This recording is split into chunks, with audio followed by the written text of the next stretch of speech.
믿음이 연약한 자를 세우기 위해 자유를 포기했습니다라는 제목으로 말씀을 나누도록 하겠습니다. 저는 이제 예수 믿지 않는 가정에서 태어나서 제사 드리는 것이 좀 집안에서 자연스러웠어요. 그래서 제가 고향에 내려가게 되면 할아버지 할머니 묘가 있었죠. 묘에 내려가서 그 소주 한 병을 들고 또 여러 가지 또 이렇게 과일들을 들고 가서 술 따르고 절하는 것이 그냥 그렇게 너무 자연스러웠어요. 그렇게 해야지 복을 받는다. 우리 가정이 복을 받는다. 이런 생각을 가지고 있었던 것이죠. 예수를 믿고 나서 이 제사 문제가 생겨나더라고요. 어떻게 해야 되나. 명절 때마다 이제 고향에 내려가게 되는데 마음이 걸려요. 이 제사 문제가 생겨나니까. 그래서 용기를 내서 절을 하지 않았어요. 그런데 어떤 문제가 걸립니까? 먹는 문제가 걸려요. 저는 이제 좀 덜 할 수 있는데 여자분들은 뭐가 걸리냐면 음식을 같이 하는 문제가 막 걸려요. 절을 안 하는 거는 다들 이제 마음에 어떤 결단을 해요. 네, 가능하면 절을 하지 않겠다. 근데 이게 음식을 같이 만들어야 되고 이 우상에게 바치는 제사인데 그리고 그 음식을 함께 먹어야 되니까 여간 찜찜한 게 아니에요. 어떤 그 생각이 가지고 있었냐면 그러니까 제사를 드리는 음식은 조상들이 와서 먹는다. 그리고 귀신이 와서 먹는다. 이런 생각을 가지고 있잖아요. 어려서부터 그런 생각을 가지고 있으니까. 그래서 직접 음식을 먹으면 맛이 좀 이상한 것 같아. 근데 여러분 막 향도 옆에 피어져 있죠. 이게 음식을 올려놓은 상을 올려놓은 몇 시간 동안 올려놓다 보니까 수분이 증발해 가지고 밥이고 뭐고 다 딱딱하거든요. 그래서 이게 맛이 없는 건데 꼭 귀신이 와서 먹는 것 같은 거야. 그러니까 향도 이렇게 있으니까. 그러니까 먹으면 약간 그전에는 몰랐거든요. 근데 예수 믿고 나서 먹으니까 이게 이상하다. 그래서 생각해서 그 배가 고프니까 먹기는 먹었는데 이상해서 다음번에 이제 우리 내려가는 중에 그 믿음의 선배들에게 이제 물어봤죠. 어떻게 하면 지혜로운 거냐니까 오늘 이제 고린도전서 말씀하고 연결해서 잘 설명해 줬어요. 우상의 제물은 우상에게 주는 것이 뭐 와서 먹지도 않은 것이니까 하나님이 주신 것으로 알고 그냥 편하게 먹어라 이렇게 이야기를 하더라고요. 또 지혜로운 사람들의 가르침이었던 거죠. 권면이었던 거죠. 또 자매들에게 이야기할 때도 음식을 만든다 할 때 그 음식이 그 우상에게 드려진 것보다 가족에게 덕을 세워가기 위해서 내가 음식에 만드는 걸 참여하는 것이니까 힘든 부분이지만 또 만약에 가족에게 내가 이런 부분에서 음식을 만들 수 없습니다. 설명할 수 있으면 설명하고 그렇지 않는 분위기가 된다면 그냥 가족의 덕을 세우기 위해서 만드는 것도 괜찮다. 지금도 이런 부분에 논란은 있어요. 그런데 그 전제가 내가 우상의 존재를 믿지 않고 하나님 한 분밖에 있다는 것을 믿고 또 이 우상에게 주는 것이 어떤 영향이 없는 것을 믿는다면 그런 마음으로 편안하게 참여하면 되잖아요. 네, 지금도 이런 것 때문에 막 또 싸움이 있기도 해요. 굉장히 어려운 부분들이죠. 이렇게 일들을 감당하기. 근데 분명한 건 뭐냐면 이 우상에 바쳐진 제물은 하나님이 주신 것이다. 이제 이런 믿음을 가진 게 중요하죠. 이 문제가 2000년 전 이 초대교회 안에서도 굉장히 큰 이슈였어요. 유대인들이 예수를 믿게 되면 별 문제가 없어요. 그들은 제사를 안 드렸거든요. 하나님께 성전에서 이제 그들에게 주의 관점은 하나님 앞에 성전에서 드려진 제사를 이제 드려야 되냐 안 드려야 되냐 이것에 대한 문제였다면 이방인들에게 문제는 뭐냐면 이방 가지고 있는 종교의 신을 섬겼잖아요. 이 부분들에 대해서 어떻게 정리하느냐. 특별히 우상에게 바쳐진 이 제물을 어떻게 해야 되느냐 큰 이슈가 되었던 것이죠. 이 우상에게 바쳐졌던 제물은 신전에서 먹기도 했고요. 그리고 집으로 가지고 와서 이제 지인들, 우리 박진영 선생님들 지인들을 불러서 같이 식사 초대로 먹기도 했어요. 그리고 이게 시장에 유통을 해가지고 많으니까 양이 많잖아요. 양이 많으니까 시장에 유통을 해서 같이 함께 나눠 사 먹기도 했던 것이죠. 고린도 교회의 성도들이 이제 불신자들하고 초대를 받아서 식탁 교제도 나누게 되죠. 또 밖에 시장에 가서 음식도 사 먹어야 되는데 이 우상에게 드려지는 음식을 계속 맞닥뜨릴 수밖에 없는 거잖아요. 사 먹을 수밖에 없고 먹을 수밖에 없는 환경이 된 거예요. 그래서 어떤 사람들에게는 먹어도 된다. 하나님 주신 거 먹어도 된다. 또 어떤 사람에게는 이게 어떻게 우상에게 준 것인데, 우상에게 바쳐진 것인데 어떻게 먹을 수 있냐, 먹을 수 없다. 그래서 이제 이런 어떤 첨예한 대립이 있었던 것이죠. 오늘 저는 이 문제를 풀기 위해서 이 고린도전서 8장에 있는 이 세 가지 이 단어가 있는데, 이 단어를 중심으로 한번 정리를 해보려고요. 첫 번째는 1절, 7절, 10절, 11절에 있는 지식이라는 단어이고요. 두 번째는 9절에 있는 자유라는 단어이고, 또 세 번째는 1절과 3절에 있는 사랑이라는 단어예요. 이렇게 여러분 동그라미를 한번 쳐보면 좋을 것 같아요. 지식이라는 단어에 한번 동그라미를 쳐보면 좋은 게, 1절에서 어떻게 말씀을 하고 있냐면, 한번 말씀을 읽어볼까요? 시작.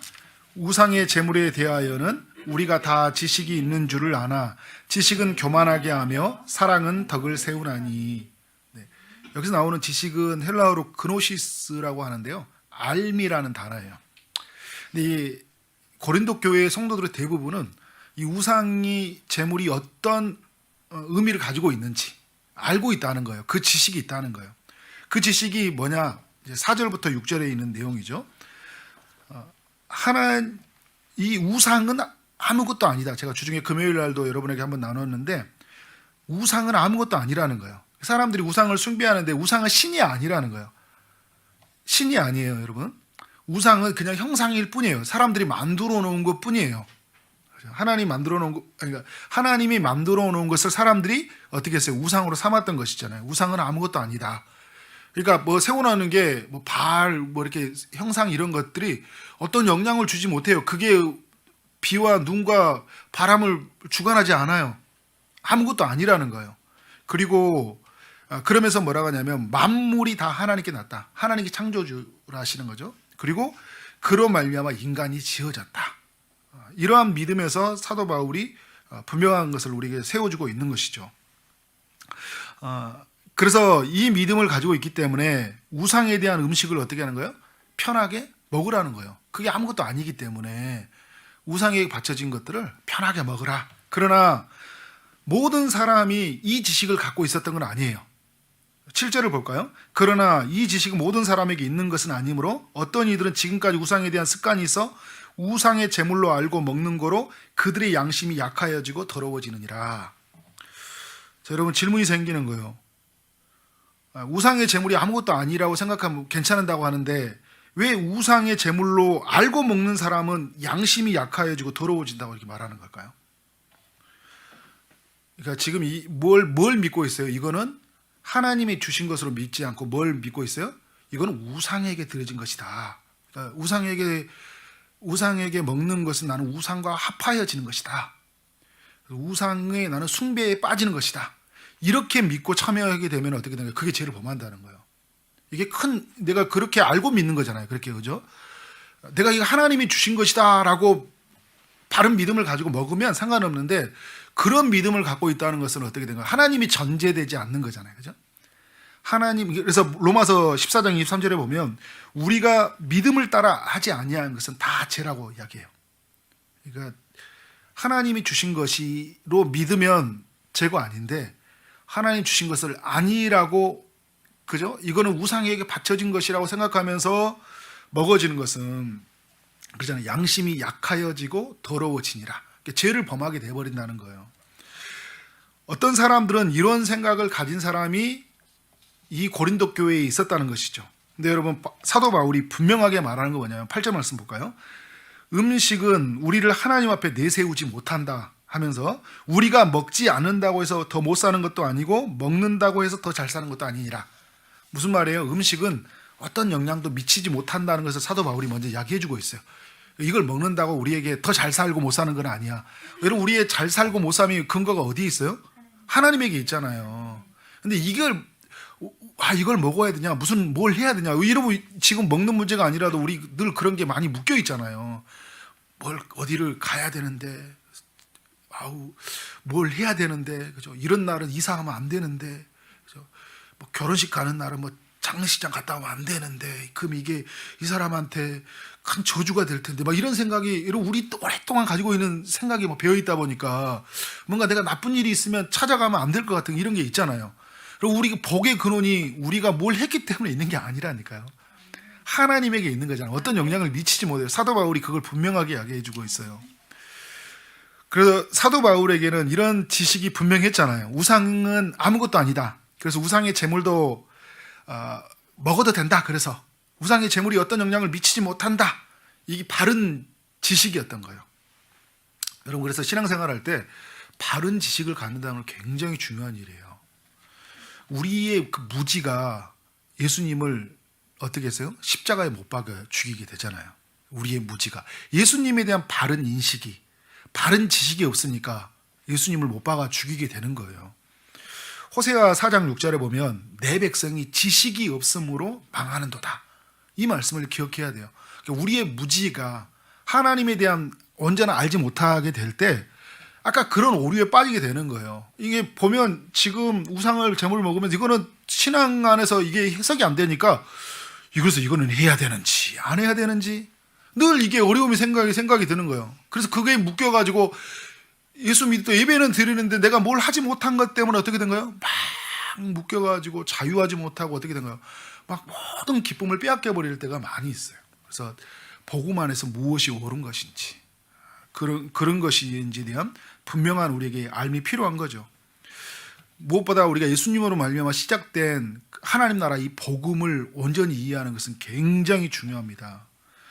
복음을 이해하지 못하면요, 우리가 율법으로 의를 이루려고 해요. 선으로 우리의 공로를 쌓으려고 해요. 여러분, 이게 아닌 것 같이 생각이 들죠? 내가 조금 죄를 범하면 어떻게 돼요?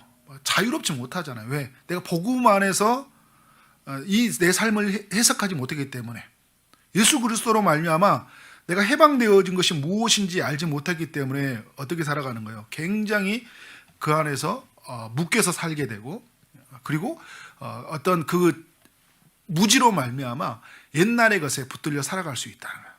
그런 면에서 여러분이 하나님의 말씀을 잘 배워가기를 원합니다. 그래서 우리가 초이동산교회가 주일날하고 새벽 예배 드리면 주중에 여러분 말씀을 쭉 읽고 주일날 또 굉장히 강조되는 말씀을 하잖아요. 새벽에 말씀을 쭉 듣는 사람은 주일날 말할 때 무슨 말인지 맥락을 잘 이해할 수 있어요. 하나님의 말씀을 잘 해석할 수 있는 지혜가 있어요. 그런 면에서 그렇기 때문에 어떤 좌우로 치우치지 않아요. 말씀의 근거에서 신앙생활을 할 수 있는 거예요.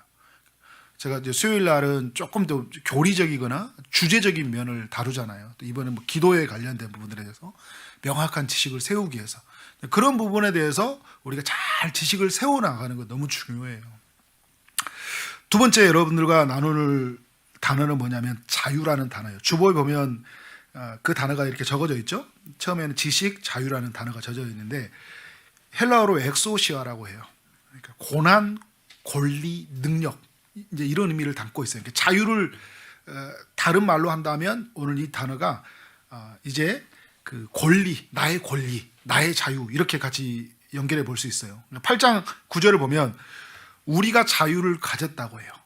우리가 자유를 가졌나니 그런 이야기하는데 어떤 자유예요? 7장 22절로 가보면 주 안에서 부르심을 받은 자는 종이라도 주께 속한 자유인이다 이야기해요. 종인데 사회적 신분은 뭐예요? 종인데 주님에게 부름을 받게 되면 어떤 사람이 된 거예요?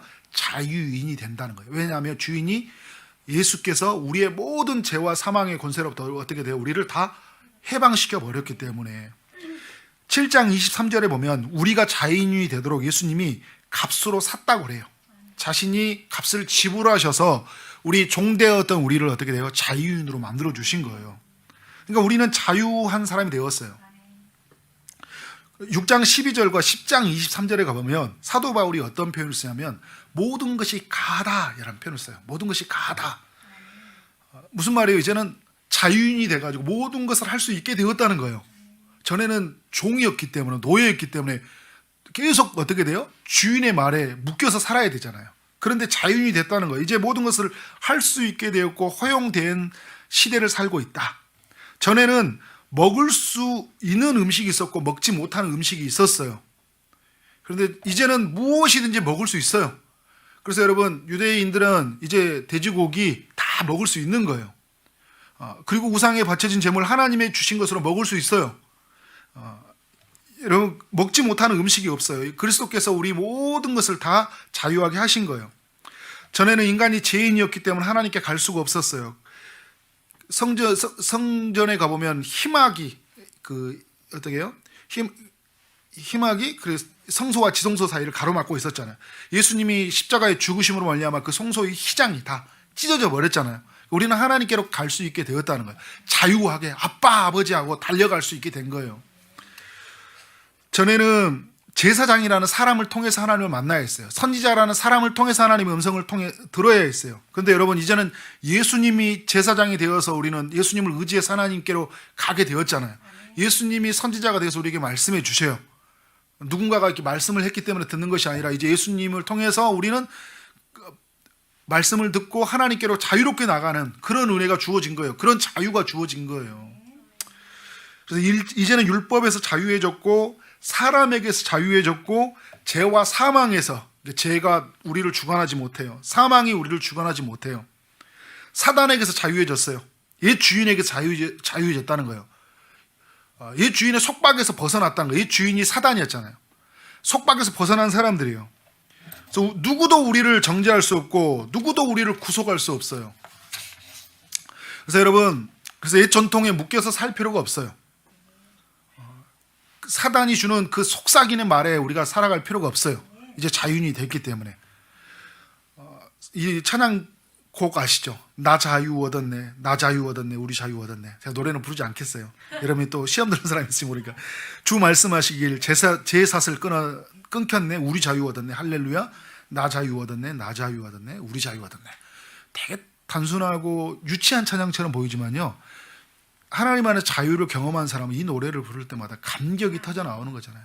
여러분, 이게 경험하지 못하는 사람은 잘 이해하지 못하는 거예요. 우리 앞에 계신 우리 정도화 장로님도 같이 많은 대화를 나눈 이야기인데요. 여러분에게도 송구 역신 예배 때도 고백했던 이야기도 하고, 얼마나 살아가면서 많이 묶여서 하나는지 몰라요. 예수를 믿었는데도 뭔가를 해야 돼.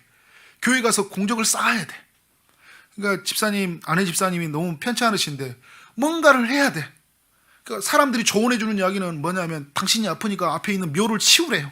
뭐 그런 이야기를 해준 거야. 집 앞에 묘 때문에, 묘자리 때문에 집사님이 아프다는 거야. 그래서 집사님은 그런 줄 아는 거야. 그래서 이사 가야 되나?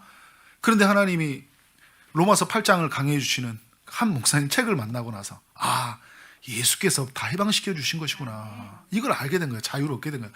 바른 지식을 깨닫게 된 거잖아요. 그 지식이 어디로 이어진 거예요? 온전한 자유로 이어지게. 저도 여러분, 복음을 알았다고 하지만 얼마나 많이 묶여 있는지 몰라요. 근데 정말 감사한 건 뭐냐면, 정말 좋은 목사님들 만나고, 특별히 기쁨의 동산교회에서 김광희 목사님 통해서 같이 팀켈러 목사님 만나게 됐다는 거, 또 목사님이 깨달아 주신 깨달음 안에서 같이 발견해 갔다는 게 너무 감사해요.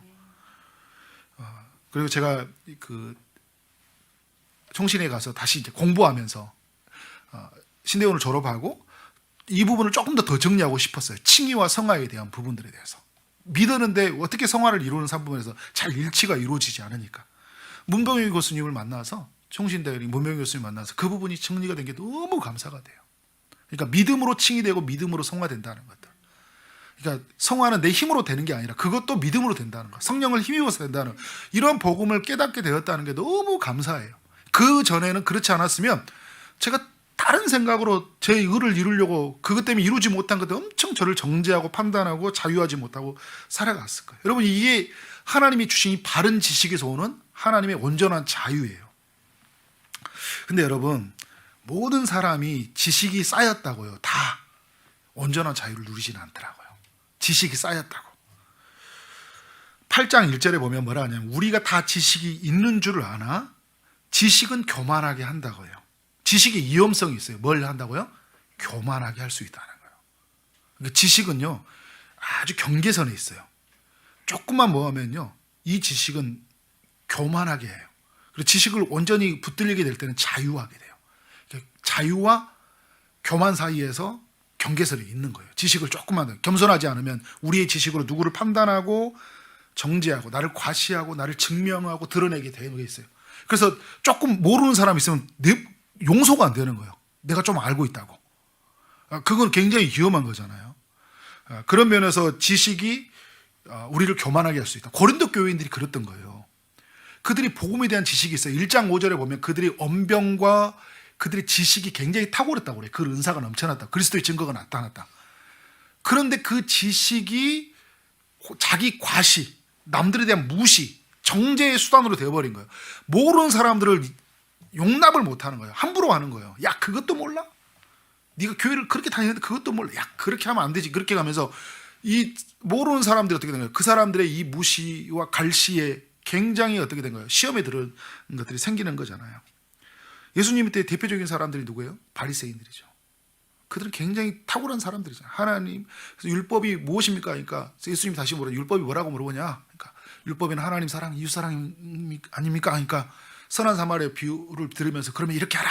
그러니까 뭐냐면 개념적으로 사변적으로 굉장히 탁월한데 그냥 그것뿐이에요. 삶 속에는 굉장히 교만한 거예요. 자기 지식을 드러내는 것으로. 그런 면에서 우리가 어떻게 돼요? 지식이 교만이 되지 않도록. 그래서 중요한 이야기를 하고 있죠. 사랑으로 덕을 세워가라 이야기를 하고 있어요. 그래 여러분, 지식이 교만으로 가는 사람이면서 또 지식이 무엇로 가는 사람이냐면 방종으로 가는 사람들이 있어요. 그러니까 자신은 그리스도에게 구원받았다. 나는 자유했다. 그런데 여러분 어떻게 돼요? 완전히 자유롭게 사는 거예요. 누구 신경 안 써. 이제 사람에게 매이지 않았다, 율법에 매이지 않았다고 하는데 어떻게 하는 거예요? 누가 보든지 뭐든지 나는 막 마음대로 살아가는 거예요. 그런데 여러분 이 마음대로 했던 이 행동이 누군가에게 걸려 넘어진 거죠. 이게 이제 지금 뭐냐면 우상의 재물을 막 먹고 다니는데 믿음이 연약한 사람이 봤을 때 그건 먹으면 안 되잖아요. 그러면 제가 그 안산동산교 다녔을 때 믿음의 선배들이 말했던 것들은 그렇게 친절하게 말해주면 되잖아. 이것은 이렇게 된 거야. 하나님 주신 거야. 그런데 네가 이런 면에서 했으면 좋겠다. 그런데 뭐 없이 여기 이야기하니까 그것도 몰라? 야, 그것도 모르 막 이렇게 가버리니까 그죠? 어떤 설명도 없어요. 배려도 없어요. 자기가 하고 싶은 거 다 하는 거예요. 그러니까 누군가 볼 때는 어떻게 된 거예요? 걸려 넘어지게 만들어 버리는 거잖아요. 그래서 9절에 너희의 자유가 믿음이 약한 자들에게 걸려 넘어지게 하는 것이 되지 않도록 주의하라 이야기하고 있어요. 그리고 우리는 지금 우상의 재물을 먹는 문제 때문에 실족하는 일은 거의 없어요. 지금은요. 제가 예전에 그런 도전은 있더라고요. 그 회사에서 고사를 지내는데 사람들이요. 저는 고사 지내는 현장에 또 있지 않았어요. 근데 떡을 먹길래 그냥 떡을 먹고 있었거든요. 나눠주길래. 그랬더니 이제 믿지 않은 사람이 와서 그렇게 질문을 하는 거예요. 아니, 야, 너 예수 믿는 사람이 이런 거 먹어도 돼? 그러는 거예요. 근데 갑자기 뜨끔하더라고요. 근데 빨리 이렇게 말을 해줘야 되잖아요. 그래서 나는 이거 하나님이 다 이거 주신 거야. 난 감사하게 먹는 거야. 이렇게 이제 그때는 이야기를 했는데 순간적으로 당황스럽더라. 누군가는 또 이렇게 먹는 것 때문에 할 수 있겠구나. 근데 막 화가 난다고. 야, 네가 먹는데 네가 뭐 보태줬어. 이렇게 가버리면 큰일 나는 거잖아요. 예수 믿으면서. 그런 면에서 우리가 여러분 어떻게 해요? 절제해서 또 잘 이야기해줘야 되고 혹시 이것이 걸려 넘어진다면 사도 바울은 뭐예요? 안 먹겠다는 거예요. 혹시 누군가 나한테 시험 들면 안 먹어버리겠다는 거예요. 여러분 제가 새벽에도 나누는데 대표적인 게 술이잖아요. 지금 술을 먹어야 되냐? 기독교 윤리적으로 보면요. 술의 어떤 죄의 문제는 아니에요. 사실 우리가 목사님들 너무 세게 나가면 죄의 문제로 가게 되는데 근데 여러분 술은 죄로 넘어갈 수 있는 굉장히 강한 힘을 가지고 있죠. 술을 먹으면 처음에 술을 먹었지만 술이 나중에 나를 먹으니까 그죠? 나의 이성과 가치와 판단을 다 흐려버리게 되고 또 무엇보다 주변에 있는 사람들이 이 술 먹는 것 때문에 특별히 우리나라 같은 경우에는 시험 드는 소지가 굉장히 많아요. 예수 믿는다 뭐하면 술을 안 먹는다, 담배 안 핀다 이런 게 좀 사람들이 가지고 있는 생각이잖아요. 근데 그걸 자유롭게 나는 괜찮아, 난 모든 게 하나님 주신 것이야 막 이렇게 먹는데 주변에서 볼 때는 저렇게 먹어도 돼요? 저렇게 그런 게 또 아닌 것 같은데 이렇게 실족될 수 있는 일이 있죠. 제가 교회 생활하면서 그 그룹 안에서 먹어서 시험 드는 사람들을 많이 봤어요. 찬양 팀이 끝나고 같이 술을 먹기도 하고요. 몇몇 다 먹는 건 아니에요. 그 몇 명의 사람들이 아직 이제 교회를 세워나간 단계니까 아직 이제 그 부분에 정리가 안 돼 있잖아요. 그러니까 보니까 술 친구가 몇 명 있었던 거예요. 끝나고 술 한잔 하자 했더니 막 걷더니 막 사진에다 올려놔가지고 막 그죠. 그리고 뭐 그 찬양팀, 찬양대, 새가족 섬기는 팀, 그리고 교회 셀 그룹들이 모여가지고 끝나고 이제 되게 허전하니까 멤버 세워주려고 술 한잔 하다가 그죠? 그랬더니 믿음이 연약한 사람들이 시험 들어가지고 이게 교회냐고 하면서 교회를 떠나는 사람들, 이런 사람들이 생겨나는 것들을 많이 보게 돼요. 여러분 이 떠나게 되기도 하고요. 내가요 영적 믿음의 함량에 있어서 좋지 못해요. 왜냐하면 내가 이렇게 술을 많이 먹었어요. 이렇게 우리 셀을 한번 먹었어요, 같이. 그 다음 주에 셀 모임을 해요. 오늘 하나님 말씀이 어떻게 들려왔습니까? 이런 이야기를 하면 듣는 사람이 어떻게 될까요? 아이고 저 사람은 저렇게 술도 잘 먹더니 말씀도 잘 나누네. 이게 걸려버려요. 그리고요 내가 걸려버려요. 내가 말을 못 꺼내. 영적인 말을 못 꺼내요. 그 다음부터요. 그래서 계속 뭔 이야기해? 딴 이야기하는 거예요. 뭐 스포츠 이야기하고 정치 이야기하고, 그죠? 대통령 취임식이 어쩌고 저쩌고 뭐 퇴임이 어쩌고 맨날 이런 이야기하고 끝나는 거예요. 그래 기도 제목 있으면 카톡을 올려주세요. 막 이렇게 가버리는 거예요. 하나님 은혜가 분명히 있었습니다. 그래서 여러분 공동체 안에서 술을 먹는 거 절대 안 됩니다. 초지동산교회 안에서 절대 새 가족을 세운다고 그들을 함께 맞춰준다고 그건 여러분 성육신이 아니에요. 그건 아니에요. 그 부분은 절대. 여러분 개인적으로 먹는 것은 제가 뭐라고 못해요. 먹으라고 한 이야기 아니에요. 여러분 잘 들어야 돼요. 될 수 있으면 믿음의 함량을 위해서 안 먹었으면 좋겠어요. 저는 우리 성도님들이. 근데 어떤 부분들에 대해서는 아직 초신자 같은 분들에게서는 있다면 여러분들이 정말 술을 끊도록 저는 기도할 거예요. 근데 먹으면 여러분 지옥 간다, 먹으면 큰 죄진다 이런 이야기는 제가 하지 않고, 다만 여러분이 믿음의 함량을 위해서는 술을 안 먹는 게 좋다. 그런 면으로 정리를 하면 좋을 것 같아요. 예, 여러분 우리의 자유가 어떻게 된가요? 방종이 되지 않도록, 그리고 교만이 되지 않도록 해야 된다는 것이죠.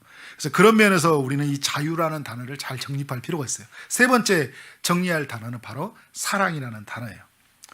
사도 이 바울이 그 8장 1절에서 어떤 이야기를 해요? 지식은 교만하게 하며 사랑은 덕을 세운다. 결국 사랑을 이야기하고 있는 거예요.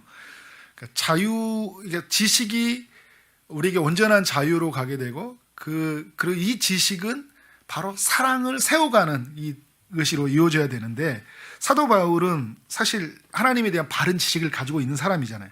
우상이 아무것도 아니다. 우상의 재물을 먹는다고 잘 사는 것도 아니고 안 먹는다고 못 사는 것도 아니다. 이 부분에 대한 지식이 명확했어요. 그리고 이 지식이 그를 자유롭게 했고 이 지식 안에서 그는 풍성함을 누렸어요.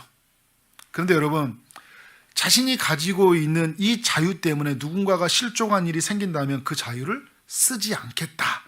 이렇게 이야기를 하고 있어요. 8장 13절에 볼까요? 그러므로 만일 음식이 내 형제를 실족하게 한다면 나는 영원히 고기를 먹지 아니하여 내 형제를 실족하지 아니하겠다. 자신에게 있는 자유를 포기하겠다는 거예요. 누구를 세우기 위해서요? 형제를 세우기 위해서. 믿음이 연약한 자가 나 때문에 시험 든다면 나는 그거를 포기하겠다. 이렇게 이야기를 하고 있는 거예요. 고린도전서 9장에 가보면요, 사도 바울이 사도로서 돈을 벌지 않을 수 있었어요.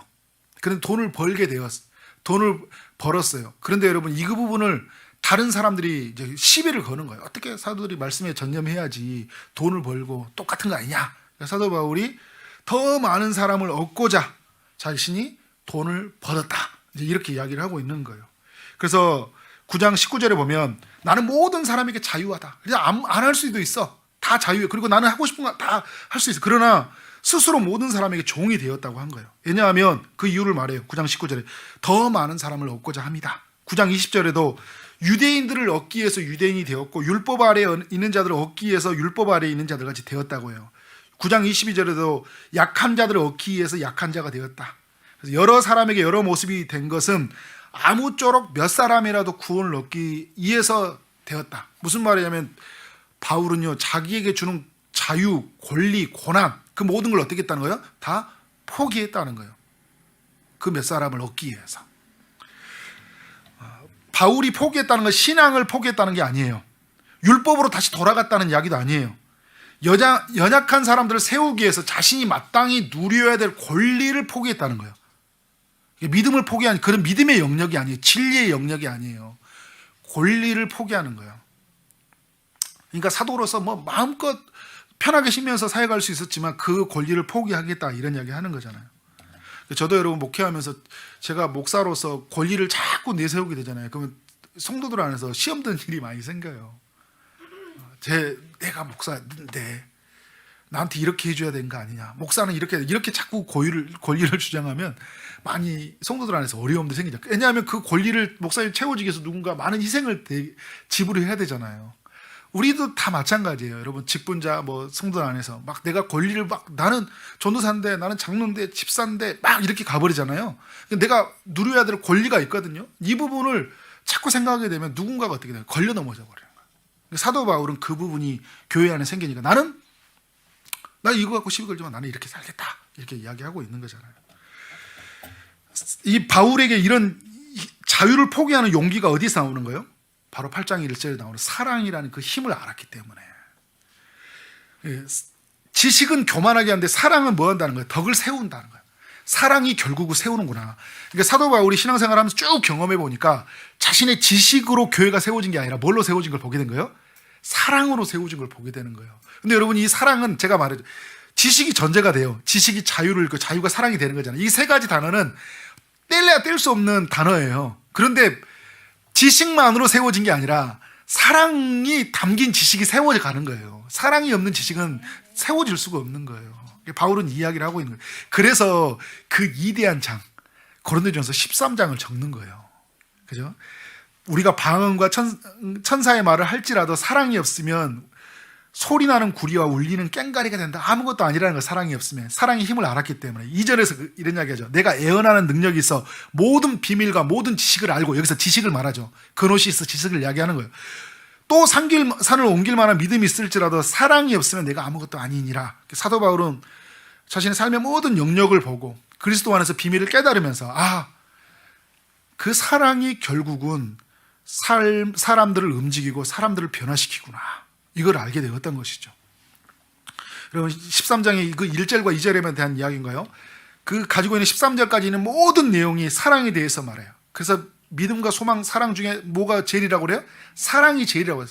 그 사랑이 힘을 알았기 때문에 사랑을 이렇게 노래하고 있는 거예요. 그래서 14장 1절에서 13장이 끝나고 나서 14장 1절에서 뭐라고 하냐면 사랑을 추구하라 이야기하고 있어요. 사랑의 개념의 노래에서 말하는 거예요. 사랑을 따라 살아가라는 거예요. 16장의 그 마지막에 가서도 뭐라 하세요? 너희 모든 일을 사랑으로 행하라 이야기해요. 사랑으로 해. 사랑이 어떤 개념, 어떤 이런 그 사변 이런 게 되지 말고 모든 일을, 모든 가정에서나 교회에서나 직장에서나 누구 만나는 모든 사람들에게 어떤 거예요? 모든 일을 할 때는 사랑으로 행하라는 거예요. 정리하면 바울이 자신에게 주체를 왜 포기했어요? 사랑하기 때문에 포기한 거예요. 하나님을 사랑했기 때문에 8장 3절에 보면 하나님을 사랑하기 때문이라 이야기하잖아요. 사랑하면 하나님은 그 사람은 하나님도 알아주시니라. 하나님의 알아주신 것이 무엇인지 알았기 때문에 하나님을 사랑하는 마음이 생겼고 형제를 사랑하는 마음이 생겼기 때문에 그런 기꺼이 자유를 포기할 수 있었던 거예요. 여러분 아이를 키우는 사람이라면 내게 있는 그 자유를 포기한다는 것이 무엇인지 많이 알게 될 거예요. 아이를 키우는 것 때문에 부모가 포기하는 게 굉장히 많죠. 쉬는 걸 많이 포기해요. 너무 피곤한데요. 아이가 진짜 예를 들어서 여러분 며칠 동안 잠을 안 잤어요. 근데 아이가 밤새도록 끙끙 앓고 있어요. 나 피곤하다고 잘 수 있어요? 못 자요. 내가 있는 쉼의 자유를 어떻게 하는 거예요? 포기하는 거예요. 왜? 자녀를 너무 사랑하니까. 자녀가 아프면 안 되니까. 내가 누워있는 것 때문에 자녀가 크게 더 아픈 것 때문에 어떻게 돼요? 일어나서 다른 거 같으면 나 못해 아무것도 못한다는데 그 자녀의 아픈 것 때문에 일어나서 부모가 살피는 모습들을 보게 돼요. 저도 이렇게 코로나 이렇게 우리 가정이 3명이 다 같이 걸렸잖아요. 아픈데 막 이렇게 있으니까 어떻게 된 거예요? 막 저희 나중에 하원이가 이렇게 고열이 됐는데 저도 아내도 아프고 아내도 아픈데 저도 아프고 아내도 아픈데 어떻게 돼요? 아이를 어떻든 아이가 막 열이 떨어져 가게 하고 막 이렇게 해야 되잖아요. 그러니까 부모는 이렇게 포기하는 게 많다. 너무 피곤해서 잠을 자고 있는데 아이가 막 이불을 걷어차고 있어요. 근데 부모는 어떻게 돼요? 다시 이불을 덮어주잖아요. 나 귀찮다고 내버려 두지 않잖아요. 왜요? 자녀가 혹시나 이렇게 해서 감기 걸리지 않을까. 내가 나의 어떤 자유, 내 권리에 머물지 않고 어떻게 된 거예요? 자녀를 사랑하기 때문에 그렇게 하는 거잖아요. 저도 이렇게 아이가 보면 머리에 핀을 꽂고 잘 때가 있어요. 어쩔 때는 갑자기 자다가 그게 번뜩 생각이 나요. 혹시 돌아가다가 머리에 이게 찔리면 되지 않을까. 그러나서요 참결에 일어나가서 또 머리 핀을 빼요. 제가 혹시 이렇게 건전지 이렇게 이게 탭이 있으니까 거기에 머리카락이 단백질이니까 들어가서 감전 효과가 되니까 하면 그거를 쭉 밀어놓고 혹시 있으면 저 코드를 빼고 혹시 모르니까 피곤결에 막 하는 거예요. 그러다가 잠이 안 온 거예요. 한번 일어나다 보면. 그러면 여러분, 나 얘 때문에 잠 못 잤네?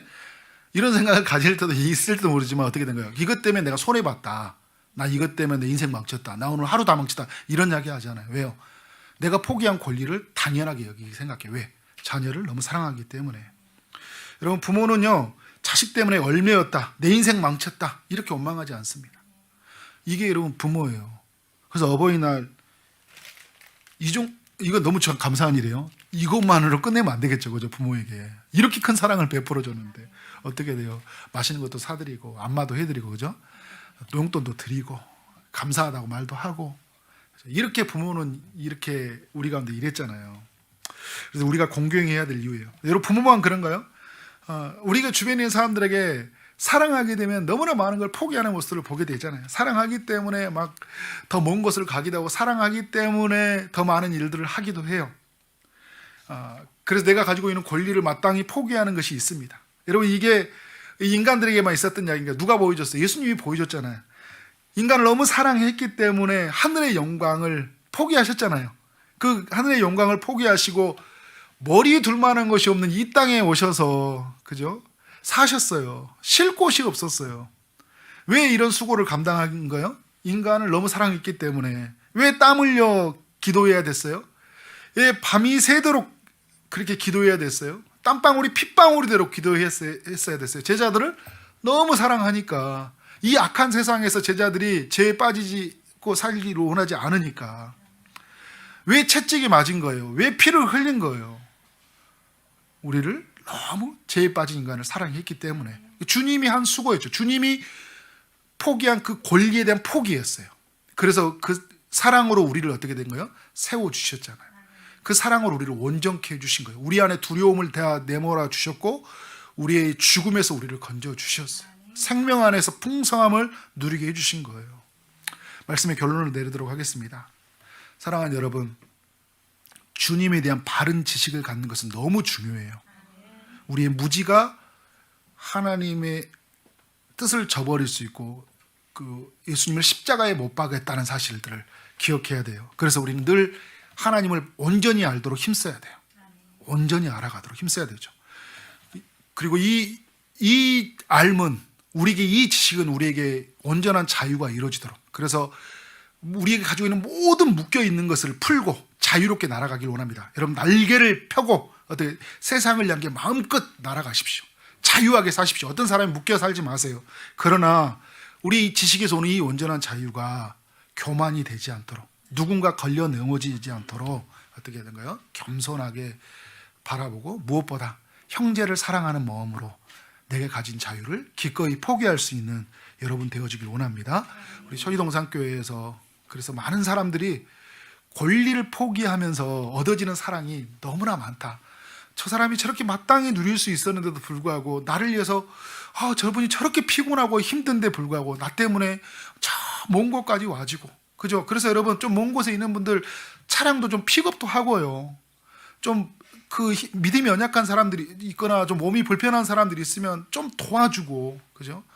그래서 오늘 예배에 부득불 오지 못하는 사람들이 있으면 말씀도 보내주고, 그죠? 더 많은 수고를 해서 그들이 얻어진 거죠.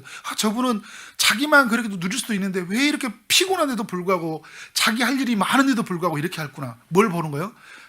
나를 너무 사랑하는 그 그리스도의 사랑이 그 안에 머물고 있다는 걸 보게 되잖아요. 그럼 누구에게 갈까요? 하나님에게로 가게 돼요. 그런 사람이 어떤 삶을 살게 될까요? 누군가를 사랑하는 삶으로 살게 되는 거잖아요. 그런 축복의 통로, 은혜의 통로가 되어지기를 주님의 이름으로 축원합니다. 아멘.